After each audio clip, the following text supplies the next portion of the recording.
Cristiano Ronaldo একটা মহাকাব্যের নাম। Ronaldo একটা উপন্যাসের প্রোটাগনিস্ট।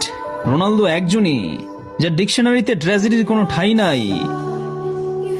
পতনের পরেও দুর্দান্ত কামব্যাকের নাম ক্রিস্টিয়ানো রোনালদো। একটা প্লেয়ারের ফুটবল ক্যারিয়ার একটা জীবনের গল্পের সমান, যে গল্পে আছে হার না মানা জেদ, আছে ইংলিশ প্রিমিয়ার লিগ, স্প্যানিশ লা লিগা, ইতালিয়ান সিরিয়া, সর্বশেষ সৌদি প্রো লিগ জেতার রেকর্ড। রোনালদো এমন এক আশ্চর্য মানুষ, যার কাছে সৌদি লিগ যা, প্রিমিয়ার লিগও তা।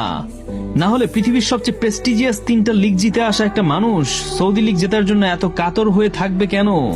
লিগ জেতার পর আনন্দে কাঁদবেন কেন?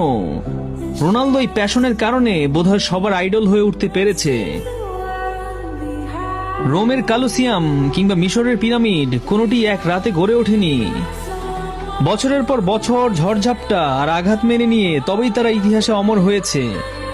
ক্রিস্টিয়ানো রোনালদোর জীবনটাও ঠিক তেমনই এক জীবন্ত স্থাপত্য, যার প্রতিটি ইটের পেছনে লুকিয়ে আছে সীমাহীন সংগ্রাম আর হাজারো রাতের নিঃশব্দ আফসোস।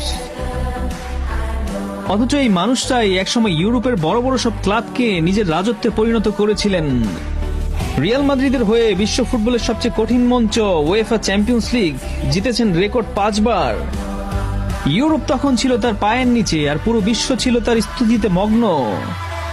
কিন্তু তাজমহলের গায়েও যেমন দাগ লাগে, তেমনি অতিমানবকেও সইতে হয়েছিল ভাগ্যের নির্মম পরিহাস। ইউরোপের সোনার সিংহাসন ছেড়ে যখন সৌদির মরুভূমিতে পা রাখলেন, শুরু হলো এক অন্য লড়াই।